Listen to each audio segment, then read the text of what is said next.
ان کو جتنے بھی اسٹوریج کی کیپیسٹی تھی، جتنے بھی اسٹور تھے، سارے دے دیے. تو یہ ہمیں آج تک اس چیز کی سمجھ نہیں آئی. میڈم 4 دن پہلے انہوں نے اپنے ایک افیشیل پیج پہ یہ لکھا، اپنے ایک افیشیل پیج پہ یہ لگایا کہ جو فارمرز ہیں وہ اپنی گندم کو سٹاک کریں، سٹور کریں. اس کی وجہ پوچھی دوسرا جو ان کے ساتھ کھڑا ہوا تھا اس نے کہ کیوں. یہ گورنمنٹ کے افیشیل پیج کی میں بات کر رہا ہوں، زراعت والا جو ہے. تو اس نے کہہ دیا کہ چونکہ پچھلے سال ریٹ اچھا نہیں ملا اور جن لوگوں نے سٹاک کی تھی ان کو اچھا ریٹ ملا. 3-4 دن میں کچھ لوگوں کے پاس نہیں ہوتے سورسز، کسانوں کے بڑے مسائل ہوتے ہیں، سورسز نہیں تھے، کچھ نے سیل کر دی، کچھ نے سٹاک کر لی. آج آپ جب 2 دن پہلے ریٹ ہو گیا 3300-3400، تو میڈم سی ایم نے پرچے دینے شروع کر دیے. بھائی جس نے سٹاک کی اس پہ پرچے دیں. پہلے انہوں نے کہا تھا کہ گندم آپ لے جائیں، سندھ لے جائیں، بلوچستان لے جائیں، بارڈر کھل ہیں. کل سے بارڈر بند کر دی. مطلب ایسے جیسے ٹرمپ صاحب ہے نا، مطلب گھر بیٹھ کے بات کر کے آتے ہیں، باہر آ کے مکر جاتے ہیں. ہماری جو گورنمنٹ آف پنجاب ہے وہ وہی بنی ہوئی ہے. مطلب ان کو فارمرز کو جس حد تک یہ کچل سکتے ہیں یہ کچل رہے ہیں، اپنی بھی کسی بات پہ وہ نہیں ہے. چلے آتے ہیں جی ملک صاحب کی جانب، ملک اللہ نواز بین صاحب کی جانب. ملک صاحب بتائیے گا کہ سی ایم صاحبہ نے زراعت کے شعبے میں کسانوں کو پیٹرول کی مد میں 1500 روپے فی ایکڑ سبسڈی دی، اس کا کوئی فائدہ ہوا؟ کیا سمجھتے ہیں آپ؟ بسم اللہ الرحمن الرحیم. شکریہ. پہلے تو مجھے یہ بڑی خوشی ہو رہی ہے جی جی کہ ہمارے نوجوان وکیل بھی ہیں، فارمر ہیں، اس طریقے سے انہوں نے یہاں پر بات کی. مجھے بڑی تسلی ہوئی کہ ہم لوگوں کو اپنے معاملات کا پتہ ہے. ایسے ہی آپ کا یہ بیٹھک کا جو پروگرام ہے یہ بہت اچھا ہے، اور میو صاحب آپ اچھا کام کر رہے ہیں. میں ابھی راستے میں سوچتا آ رہا تھا کہ کوئی فیلڈ ہوتا ہے تو پہلے اس میں ایجوکیشن ہوتی ہے، بچے کو پڑھایا جاتا ہے. تو جب وہ ایک کوالیفکیشن حاصل کر لیتے ہیں تو پھر اس کو تجربے میں گزارا جاتا ہے کہ تجربہ کیا ہے، آپ کو کام سیکھنا کیسے ہے. بدبختی ہماری یہ ہے کہ یہاں ہمارے پاکستان میں جو سیاست ہے وہ وراثتی ہے. اب نواز شریف خاندان 1985 سے یہ لوگ آئے ہیں، ان کے بارے میں مشہور ہے کہ یہ زراعت کش خاندان ہے اور طبقہ ہے. اور نون لیگ کی حکومت نے 1985، اگر میں آپ کو بتاؤں تو لاسٹ جو زرعی پالیسی بنی تھی پنجاب کی وہ 1984 میں بنی تھی. 1984 کے بعد آج تک پنجاب کی زرعی پالیسی نہیں بنی. تو جس بندے نے زراعت کو پڑھا نہیں ہے، اس میں تجربہ نہیں ہے، اور وہ میں تو کہوں گا بطور ٹک ٹاکر اس سے ڈیل کر رہے ہیں. اب بنیادی بات یہ ہے کہ میں کہتا ہوں IMF سے قرضہ لینے کی ضرورت نہیں ہے. آپ صرف زراعت کو آرگنائز کر لو، اس کی ترتیب بنا لو. ترتیب یہ ہے کہ ایک زراعت افسر تحصیل لیول پہ بیٹھا ہوتا ہے، ایک فیلڈ اسسٹنٹ کے پاس کئی یوزز ہوتی ہیں. وہ کیا کر رہا ہوتا ہے؟ تو گورنمنٹ کو چاہیے کہ پہلے اپنا دیکھیں کہ ہمارے کتنے لوگ ہیں، ان کو کتنی خوراک چاہیے، ان کو کتنی گندم چاہیے، ان کو کتنی فصلات چاہیے، ہمارے پاس پیدا کیا ہوتا ہے. تو اس کے لیے ارینج کریں، پہلے تو ان چیزوں کو ارینج کریں. وہ بندہ کرے گا جس کو تجربہ ہوگا، جس کو ایجوکیشن ہوگی. یہاں تو راہ ہینڈ سی ایم بیٹھی ہے، راہ ہینڈ رانا سکندر یاد ہے، راہ ہینڈ مریم اورنگزیب آ جاتی ہے، راہ ہینڈ سارے ان کے منسٹر جن کو انگلینڈ سے بلا کے یہاں پر منسٹر بنا دیا ہے. تو کسی کو کسی چیز کا پتہ نہیں ہے. تو ایک دفعہ یہ کہتے ہیں کہ آپ سٹاک کر لو. اب جب دیکھتے ہیں کہ سٹاک ہو رہی ہے تو پھر اس کے جناب اس میں پرچے دینے شروع کر دیتے ہیں. پھر یہ 11 کمپنیوں والا وہ 40 چور والا بات ہے. اب 11 چور آ گئے ہیں اور ان کو ٹوٹل یہ فیسیلیٹیٹ کر رہے ہیں، ان کو دے رہے ہیں. اچھا پھر ابھی ایک جھوٹ بولا ہے کہ ہم باردانہ اتنے ارب روپے کا مفت دیں گے. بھائی جو بھی خریدار آتا ہے وہ باردانہ اپنا لے کے آتا ہے یا کاشتکار کا ہوتا ہے باردانہ؟ جب سے بھی یہ خریداری ہو رہی ہے تو یہی بات ہے. اب ہمیں جو یہ ہے پہلے تو ان کو ایسی کمیٹیاں بنانی چاہیے کہ کاشتکار کو اس کی بنیادی طور پر اس کا خرچہ کتنا ہے خرچہ بنائے. پھر اس کا سیڈ ان کے پاس نہیں ہے، یہ انڈیا سے منگواتے ہیں. یہ کاٹن ریسرچ آپ دیکھ لو، یہی آپ شوجہ باز ہے وہاں رایا کاشت کیا ہوا انہوں نے. وہاں ایمری کھڑی ہے, مشینری کھڑی ہے, اس کے لاک بند ہے, لیکن اسپیشل مشینری لاہور سے آ جاتی ہے کہ اس کو آپ خرید کرو. تو ان کو چاہیے کہ پہلے زراعت کا, گندم کا, پہلے انہوں نے کپاس ختم کر دی, پھر آپ گندم کے پیچھے پڑ گئے ہیں. تو پہلے یہ خرچہ بنائیں کہ گندم کا خرچہ کتنا ہوتا ہے, پھر اس میں کم از کم 10-20% تو کاشتکار کو دے دیں. جب آپ 20% آپ دے دیں گے تو اس کے بعد آپ مینیج کریں کہ کتنی یہاں پر کنزمپشن ہے, جو کنزیومر ہے اس کو ملنی چاہیے, رعایت ملنی چاہیے, کم سے کم ریٹ پہ دینا چاہیے. جو آپ کے پاس ایکسٹرا چیز ہے اس کو آپ ایکسپورٹ کریں یا یوٹیلائز کریں, کسی طریقے سے کام کریں. یہ ان کو کسی چیز کا پتہ نہیں ہے, انہوں نے کیا کرنا ہے. جی سلیم الرحمان میو صاحب کی جانب آئیں گے. میو صاحب بتائیے گا کہ گندم کی فی من خریداری قیمت 3500 مقرر کی گئی, اس کے کیا اثرات ہیں, کیا سمجھتے ہیں آپ کے کاشتکاروں کو اس سے کوئی فائدہ ہوگا؟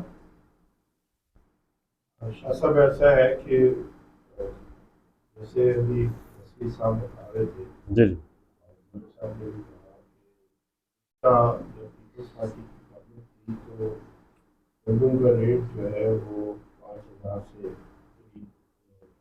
دیا گیا ہے, جس سے کسان کو بہت فائدہ ہوا, خوشحالی رہی. اب جب سابقہ سیزن میں قیمت جو ہے وہ بہت کم رکھی گئی گندم کی, فی من جو ہے وہ جیسے 1900 میں سیل ہوئی ہے وہ 2000 پہ شاید تھی, اور اس کی وجہ سے کاشت انتہائی مشکلات کا شکار ہوا کیونکہ اخراجات بہت زیادہ تھے اور اس کی جو قیمت تھی انتہائی کم تھی. اس مرتبہ 3500 روپے قیمت رکھی گئی ہے, لیکن ابھی تک پہلے تو بارشوں اور ژالہ باری نے جو ہمارے گناہ ہیں, ہم جو غلطیاں کرتے ہیں اس کی سزا اللہ تعالیٰ کی طرف سے ہمیں ملی اور فصلوں کو نقصان ہوا. اس کے بعد جنگ بندی, ایران جنگ شروع ہو گئی, امریکہ ایران جنگ شروع ہو گئی, پیٹرول ڈیزل مہنگا ہو گیا, اس سے مزید ہمارے کسانوں کے لیے مشکلات سامنے آ گئی. اور یہ مشکلات اس حد تک ہوئی کہ اب اگر کسان 5000 میں بھی گندم سیل کرے تو تب بھی ان کو جو ہے وہ ان کے اخراجات اور ان کے معاملات ٹھیک نہیں ہوتے. اور اب 3500 روپے قیمت مقرر کی گئی ہے, اور قیمت مقرر کرنے کے بعد جو نہ باردانہ ہے نہ خریدار ہے, اور اگر کوئی اسٹاک کر رکھتا ہے اپنے پاس رکھتا ہے کہ پھر میں بعد میں بیچوں گا, اس پر مقدمات درج ہو رہے ہیں. انتہائی حالات خراب ہیں اور اس کا کسان کو کوئی فائدہ نہیں ہے, کسان انتہائی مشکلات کا شکار ہے اور پریشان. آتے ہیں جی مار صاحب کی جانب. مار صاحب آپ بھی ذرا بتائیے گا کہ کسانوں کو جو پیٹرول کی مد میں 1500 روپے فی ایکڑ انہوں نے سبسڈی دی ہے, اس پہ آپ کی کیا رائے ہے, کیا کہیں گے آپ؟ سر میں ایک جو بات یہاں پہ نا واضح کرتا ہوں, ہمارے علاقے میں نا 2 لاکھ روپے پر ایکڑ زمین کا ٹھیکہ ہے. ہم ایسی بات نہیں, اچھا یہ ذمہ داروں کو پتہ نہیں سمجھتے کیا ہیں, جو کسان ہیں ان کو سمجھتے کیا ہیں کہ وہ بھی آگے 1500 روپے جس حساب سے وہ دیں گے پیٹرول کی مد میں, وہ کیسے دیں گے؟ وہ کہیں گے کہ 1500 لینے کے لیے اب لائن میں لگیں. اس 1500 لینے کے لیے ایک تو ہر بندے کی عزت نفس کو یہ مجبور کریں گے. دیکھیں ہر چیز کا ایک سسٹم ہے, آپ اس سسٹم وہ ڈائریکٹ آپ جو گندم ہے اس کا ریٹ بڑھا دیں. گندم آپ نے کسانوں سے جو لینے ہیں ان کو پیسے دینے ہیں, اور اس کا آپ ڈائریکٹ کسانوں کو کیوں نہیں دیتے کہ آپ اس کا جو گندم سیل ہو رہی ہے اس کا تھوڑا سا اچھا ریٹ کر دیں. اچھا اس میں نے ایک اور بات بھی کر دوں, سر فرما رہے تھے کہ باردانہ 6 ارب روپے انہوں نے دیے 11 کمپنیوں کو. مطلب کمپنیاں کوئی نہیں ہیں, ان کے اپنے ہیں سارے لوگ, وہ انہوں نے اپنے دوسرے جیسے شروع سے بے نامی ٹرانزیکشن ہوتی ہیں یا فلاں کے اکاؤنٹ میں 6 ارب آ گئے 4 ارب آ گئے, یہ وہ والا سین ہے. تو وہ آ کے باردانہ کہتے ہیں گٹو کو جس کے اندر دانے رکھے جاتے ہیں. میں تھوڑی سی بات کلیئر کر دوں تو وہ 6 ارب روپے انہوں نے دے دیے. گٹو وہ کسان لے کے جائے گا, اس میں گندم بھر کے واپس لے آئے گا. وہ کسانوں کے پاس کہاں سے آ گئے, وہ تو گٹو جانے ہیں یا وہ 6 ارب تو جانا ہے ان کمپنیوں کو. مطلب انہوں نے ہر طرح سے کسانوں کو کرش کرنا ہے اور ہر طرح سے اپنے سٹاکیوں کو اور اپنے لوگوں کو انہوں نے ابلائز کرنا ہے. ملک صاحب بتائیے گا, ملک اللہ نواز بین صاحب بتائیے گا کہ کپاس کی پیداوار میں بہت زیادہ کمی نے حکومتی زرعی پالیسی کا پردہ چاک کر دیا, جس سے معیشت جو ہے وہ تباہ ہو گئی ہے. آپ کی کیا رائے اس پر؟ دیکھیں میں عجیب سی بات ہے کہ جس علاقے میں ہم بیٹھے ہیں, اس سریتی خطے میں, سریتی وسیع میں, سابقہ صوبہ ملتان میں یہاں کی بہترین فصلات باغات ہیں. جی جی. اس کے ساتھ جس کو زبردستی شامل کیا گیا لاہور کو یا پنجاب کو، تو وہاں نہ یہ فصلات ہوتی ہیں نہ باغات ہوتے ہیں. اور جو وہاں کا اس وقت برسر اقتدار لوگ ہیں، بلکہ میں یہ کہوں گا جوڈیشری ہے، بیوروکریسی ہے اور طاقتور ادارے صرف ان 4-5 ضلعوں کے ہیں. انہوں نے ان کے وسائل پہ قبضہ کیا ہوا ہے. اب وہ ہر قسم کا یہاں کھیل کھیلتے ہیں جو بھی ہے. تو اب جب انہوں نے بہترین فصل کپاس کی اس دھرتی کی، آپ دیکھتے ہیں کہ کپاس کے سیزن میں عورتیں کپاس کی چنائی کرتی تھی، دکاندار کے پاس کپاس آتی تھی، یہاں کارخانے چلتے تھے، ہمارا مزدور کارخانوں میں مزدوری کرتا تھا. اور یہ سارا خطہ امیر ترین خطہ تھا روزی کے حساب سے. جی جی. پھر ملتان میں انڈسٹری تھی، آپ سیٹیاں مل دیکھتے ہیں، باقی ملیں دیکھیں. اس وقت یہاں پر کوئی مل نہیں ہے. ملیں سیالکوٹ، گجرات، لاہور، شیخوپورہ اور نارووار میں لگی ہوئی ہے. فصلات یہاں پیدا ہوتی ہیں اور ان کی انڈسٹری وہاں لگی ہوئی ہے. پھر انہوں نے کپاس ختم کر کے یہاں شوگر ملیں لے آئے. تو شوگر ملیں 90% لاہور والوں کی ہیں. اب یہ کہیں کہ اختلافی بات اس لیے کہ ہم اس کو تصحیح کرنا چاہتے ہیں. تو وہ جو ہیں 1 سال کے پیسے اگلے سال دیتے ہیں، صحیح لوگوں کو نہیں دیتے. پھر موٹر جہاں سے 5-10% یہاں کا بھی جگیردار اور شامل ہو گیا، انہوں نے بھی شوگر ملیں لگا دی. تو اس کے بعد لوگ کنورٹ ہو گئے گندم پہ. تو گندم میں جو تھوڑا بہت منافع ہوتا تھا اس کے پیچھے یہ لگ گئے. اب لوگوں نے گندم کاشت کم کی ہے پہلے کی نسبت، تو انہوں فصلوں سبزیات پہ آ گئی. آپ سبزیات دیکھیں، آلو جانور کھا رہے ہیں، گوبھی جانور کھا رہے ہیں. یہاں پر کسی فصل کا ریٹ نہیں ہے. ابھی ہمارے بھائی صاحب نے بات کی ہے کہ 2 لاکھ تب ہو رہا تھا جب یہاں 1,50,000 میں 1 کلو پیاز کا بیج آتا ہے. آتا کہاں سے؟ انڈیا سے ہے. 75,000 دکان کھاتا ہے، 75,000 انڈیا سے آتے ہیں. یہاں تو کچھ بنتا نہیں ہے. پھر انہوں نے ٹریکٹر کی سبسڈی دی. بھئی 1 ایکڑ والے کو اگر آپ اس کو سبسڈی دیں گے، جب اس کا ٹریکٹر نکل آئے گا وہ تو پھر سرمایہ دار کے پاس یا دکاندار کے پاس بیچنے جائے گا، ڈیلر کے پاس. تو وہ 10 لاکھ میں سے اس کو تو 1 لاکھ روپیہ دیتا ہے، باقی تو وہ کھا جاتا ہے. تو میں نے یہ کہا کہ راہ ہیں بندے ہیں جن کو جو خاندانیت ہے، کبھی آپ کی سی ایم صاحبہ نہ ان کا زراعت کا تجربہ ہے، نہ ان کا کسی چیز کا تجربہ ہے. یہ صرف آ کے پھر انہوں نے اب سیلاب کے علاقے میں 10-10 لاکھ روپے انہوں نے ایک بندے کو دے، جس کا یہاں کا شرطی گاڑی اس کو 10-10 لاکھ روپے انہوں نے دے دیا ہے. اور وہاں سے دیکھنے کے لیے آتے ہیں کہ چلو یار تھی پتہ کر کے آؤ، بہاولپور سے ملتان کو پتہ کرو لوگوں کا کی حال ہے. یہی کچھ پوچھ رہے ہیں ہمارا. یا ان کے پاس کوئی پالیسی نہیں ہے. بھائی پالیسی بنائے، آپ پاکستانی بنے اور اس کا بہترین حال ہے. جس کا کلچر ہے، جو ایک علاقہ ہے جہاں پر فصلات ہیں، باغات، اس کو آپ علیحدہ کر دیں تاکہ وہ اپنی پالیسیاں بنائیں اپنے حالات کے مطابق. آپ انڈسٹری کہیں اور رکھتے ہیں، پھر دشمنا یہاں کرتے ہیں. یہ تو دشمنی ہو رہی ہے یہاں پر لوگوں کے ساتھ. جو یہ سلوک کر رہے ہیں یہ نہیں کر رہے.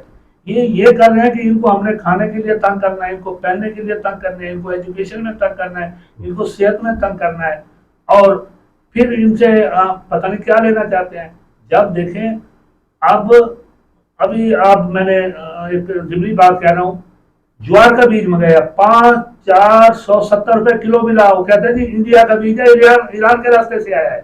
یہاں بیج نہیں ہوتا، یہاں پر کپاس کا بیج نہیں بنتا، یہاں پر جوار کا بیج نہیں بنتا، یہاں کچھ بھی نہیں بنتا. اور 22 PhD ڈاکٹر بیٹھے ہیں یہاں پر کارٹر ریسرچ ملتان میں.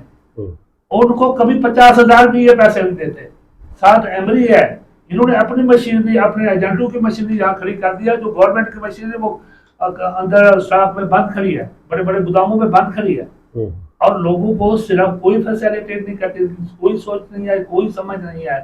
میں پھر یہ کہہ رہا ہوں، جب تک یہ صوبہ سریکستان علیحدہ نہیں ہوتا اس وقت تک یہ پاکستان ترقی نہیں کر سکتا. کیونکہ 13 کروڑ کے صوبے پہ ایک چند اضلاع نے قبضہ کیا ہوا ہے اور وہ اپنے وسائل ہمارے ساتھ کھلواڑ کرے اور پھر پورے پاکستان کے ساتھ یہ کھلواڑ کرے. کہ علیحدہ برابری آبادی کے لحاظ سے صوبے بنائیں، ہر علاقے کو آپ سہولت دیں تاکہ وہ اس کے مطابق جہاں جہاں جو جو فصل ہوتی ہے، اب دیکھ رہے ہیں 12 مہینے کی نہریں ہیں. آپ گجرات گوجران والے آپ آ جائیں فیصل آباد تو وہاں دھان مجھے کاشت 12 مہینے کی نہریں ہیں، ہمارے پاس 6 مہینے کی نہریں ہیں، اور اس میں بھی پابندی 3 مہینے پانی آتا ہے، پانی بھی تک نہیں آنے دیتے. تو یہ جب یہاں ناانصافی کر رہے ہیں اور ایسے بندوں کو بٹھایا ہوا ہے جن کا زراعت سے تعلق نہیں ہے، وہ ہماری پالیسیاں ٹھیک ہے ملک صاحب ہو گئے. جی سلیم الرحمان میو صاحب کی جانب آئیں گے. میو صاحب بتائیے گا کہ گندم کی کٹائی شروع ہے، بعض جگہ ہو گئی ہے، بعض جگہ ہو رہی ہے، باردانہ حکومت فراہم کرنے کی پابند ہے، مگر حالات جو ہے وہ مختلف ہیں، کیا رائے آپ کی؟ جی میری معلومات میں اب تک جو کاشتکار ہے وہ گندم کاٹنے کے بعد اور یا گندم کاٹنے سے پہلے باردانے کا منتظر ہے. اور پنجاب حکومت نے اعلان کیا تھا کہ باردانہ مفت فراہم کیا جائے گا، بلکہ وہ ملک صاحب ابھی بتا رہے تھے کہ باردانہ تو دینا ہی خریدار نہیں ہوتا ہے، اور وہ شروع سے جب سے فصلوں کی جو خریداری شروع ہوئی ہے باردانہ دیتے ہی جو خریدار ہے، چاہے حکومت ہو یا کوئی کمپنی ہو، وہ دیتی ہے. تو اس میں یہ مفت والا جو سٹینڈ ہے یہ عوام کے ساتھ مذاق والی بات ہے، اور یہ مذاق بھی پوری طرح سے نہیں کیا گیا. ابھی تک لوگ منتظر ہیں کہ ان کے انہیں باردانہ ملے، اور یہ کم ترین قیمت ہے 3500 روپے، وہ اس میں بھی بیچنے کے لیے تیار ہے، کیونکہ اگر وہ اسٹاک رکھتے ہیں تو ان پر مقدمات درج ہوتے ہیں، اور اگر وہ بیچتے ہیں تو ان کو نقصان ہوتا ہے. لیکن وہ زیادہ نقصان سے بچنے کے لیے پھر یہ بیچنے کے لیے تیار ہے کاشتکار، لیکن ابھی تک انہیں باردانہ فراہم نہیں کیا گیا، جو میں سمجھتا ہوں کہ قابل مذمت بات ہے. اور وزیر اعلیٰ پنجاب کو جو کہ اعلان کیا ہے انہیں اپنے کہے ہوئے کا پاس رکھنا چاہیے، اور فوری طور پر جو ہے کاشتکاروں کو یہ باردانہ فراہم کرنا چاہیے تاکہ وہ اپنی جو گندم ہے اس کو وہ فروخت کر سکیں. آتے ہیں جی مار صاحب کی جانب. مار صاحب بتائیے گا کہ کسان اپنے ریٹ کا تعین خود کر سکتا ہے یا نہیں؟ سر اس میں ایک بات بڑی واضح کر دیتا ہوں کہ کسان جو پاکستان میں اسپیشلی آپ دیکھیں انڈیا میں ریٹ ہے، مطلب جو کھاد ہے پاکستانی حساب سے 1000 روپے کی ڈی اے پی کی بوری بنتی ہے، کوئی 400 سوا 400 پاکستانی پیسوں کی میں بات کر رہا ہوں، 400 سوا 400 روپے کے حساب سے وہاں پہ یوریا بنتی ہے. کیونکہ پاکستان میں تو ہے ہی سارا فاسفورس اتنا پڑا ہوا ہے. اس میں دیکھیں سب سے بڑی بات کہ کسان جو لینے جاتا ہے نا سر، پیسٹی سائڈز ہماری جو کمپنیز ہیں نا وہ ساری فرٹیلائزرز کی، ہماری فوجی فرٹیلائزرز کمپنی ہے، سارا فاسفورس ادھر ہی ہے. تو یہ اپنا ایک ریٹ تعین کرتے ہیں، اس ریٹ کے بعد یہ تعین دیتے ہیں ڈیلر کو، ڈیلر وہ لے کے رکھتا ہے اسٹاکی کو، اسٹاکی سے لیتے شاپ کیپر. یہ سارے لوگ اپنا اس میں سے جو پہلے پیسے لگاتے ہیں وہ، اس کے بعد اپنا جو پیسے بچتے ہیں وہ، اور ایون اپنی منشی کی تنخواہ تک نکال کے باقی ریٹ دیتے ہیں کسانوں کو. آپ یہ تو چلو بڑی بات ہے. آپ ایک ریڈی والے کے پاس چلے جائیں، اس سے سبزی لینے جائیں، وہ اپنا آنے جانے کا کرایہ رکھ کے، اپنے سارے اخراجات رکھ کے، اپنا منافع رکھ کے بیچتا ہے. مطلب 40 روپے آپ کو پر کلو دیتا ہے، آپ اس کو 35 کیا وہ نہیں دیتا، وہ کہتا ہے مجھے نقصان ہو رہا ہے. لیکن اس پوری دنیا میں صرف کسان ایسا ہے جو اپنی چیز کا ریٹ ہی نہیں تعین کر سکتا. ابھی دیکھیں کہ گورنمنٹ کس حد تک ظلم کر رہی ہے ہم کسانوں پہ، کہ جو گورنمنٹ ہے اس نے پہلے گندم نہیں لی، اب جب گندم کچھ لوگ لینے لگے ہیں، مطلب جو ان کی کمپنیز ہے، ابھی مسئلہ یہ ہے کہ جو ان کی کمپنیز ہیں انہوں نے ابھی تک لینے نہیں شروع کی. ابھی تک گورنمنٹ نے ان کو وہ ان کے پتہ نہیں گورنمنٹ کے ساتھ معاملات نہیں طے ہو رہے یا کیا مسئلہ ہے، وہ فرنٹ مین انہی کے پتہ نہیں کیا مسئلہ ہے، انہوں نے لینے نہیں شروع کی، باقی لوگوں نے لینی شروع کی ہے تو ان پہ پرچے شروع کر دیے ہیں، پرچے کرنے شروع کر دیے ہیں. مطلب اس حالات تک. اچھا اس میں ایک اور بھی بڑا مسئلہ ہے کہ لوگ ڈائریکٹ یا انڈائریکٹ ان سے خفا ہیں، اور یہ لوگوں سے خفا ہیں کیونکہ ان کا لوگوں کے ساتھ اگر ڈائریکٹ ریلیشن ہو، یہ ووٹوں سے تو آیا نہیں ہے. اس بات کو سارے جانتے ہیں، ہم بھی جانتے ہیں، دوسرے تیسرے بھی جانتے ہیں. یہ ووٹوں والے ابھی تک اتنے کیسے پینڈنگ ہے، رولے پڑے ہوئے ہیں. تو کسان صرف کسان ہی ایسی مخلوق ہے جو اپنی کسی بھی چیز کا ریٹ نہیں تعین کر سکتی. مطلب ہم لوگ ہیں، ہم ابھی گندم اگر سیل نہ کریں تو میرے پاس اتنے پیسے نہیں ہوتے کہ ہم اگلی دوسری فصل لگا لیں. اس لیے کسان یہ جب تک یہ یکجان نہیں ہوں گے، اپنی کوئی تنظیم نہیں بنائیں گے، تب تک کسانوں کی کوئی بات نہیں. چلتے ہیں جی ملک صاحب کی جانب. ملک صاحب بتائیے گا کہ حکومتیں کسانوں اور زراعت کو معیشت کی بحالی کے لیے استعمال کریں، ہم خود کفیل اور قرضے بھی نہ لینے پڑے، کیا رائے آپ کی اس پر؟ میں پھر ایک کڑوی بات کر رہا ہوں. ابھی آج ٹی وی پہ چل رہا تھا یا رات کو چل رہا تھا. جی جی. انہوں نے ایک اور فراڈ کیا ہے. جو لیوی یہ پیٹرول پہ لے رہے تھے, ڈیزل پہ 80 روپے لے رہے تھے, تو اسی دوران انہوں نے 160 روپیہ لیا ہے ابھی جو جس میں کرائسس میں چل رہے ہیں.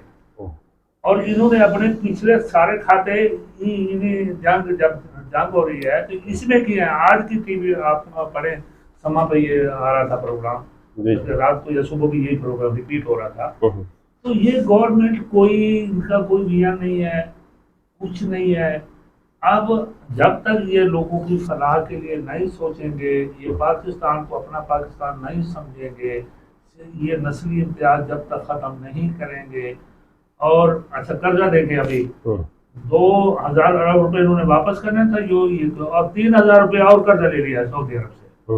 وہ 1000 ارب روپے اور انہوں نے اپنے لیے لے لیا کہ ہمیں آسانی سے ہمارا وقت گزر جائے. تو لوگ اتارتے ہیں, یہ اور لیتے ہیں. تو آپ مسئلہ یہ ہے کہ میں تو یہی کہہ رہا ہوں کہ جو گورنمنٹ ہے, خاص طور پہ نون لیگ کی حکومت جب سے آئی ہے, میں آپ کو ایک اور حوالہ دے دیتا ہوں. 11 دسمبر 2019 خبریں اخبار ریاض شہر کے پیچھے وہ لکھتے 50 سال اس کے پڑھے لکھا کرا ہے. اس کے ہماری بیوروکریسی اعتماد ہو چکی. یہ بدگزری 1985 سے شروع ہوئی, جب کسی بندے نے وزیر اعظم کو مشورہ دے کے بیوروکریسی میں اپنا گروپ بنائے.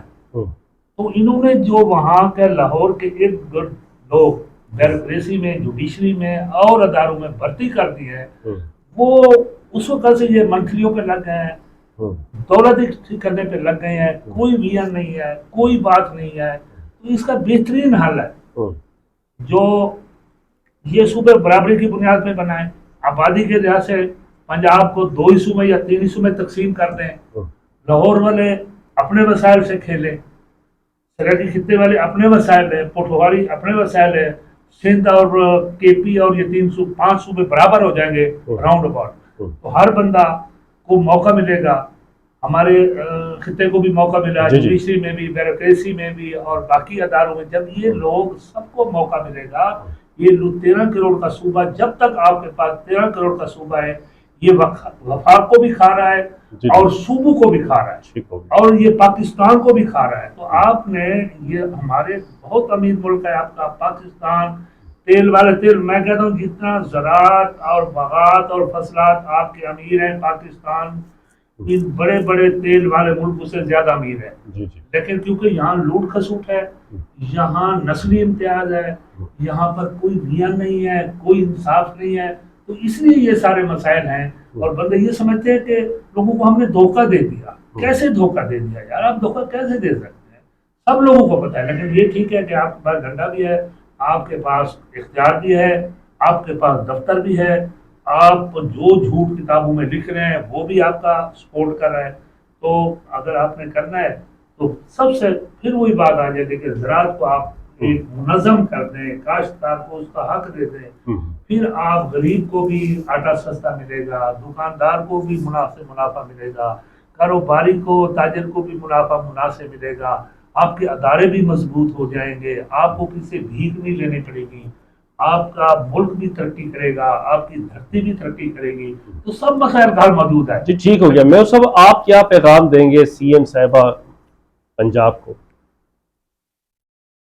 دیکھیں جی, بات یہ ہے کہ جو ٹی وی کھولیں اور اخبار پڑھیں تو ایسے لگتا ہے کہ سی ایم صاحبہ نے بہت بڑے بڑے اقدامات کیے ہیں اور بڑے کام کیے ہیں.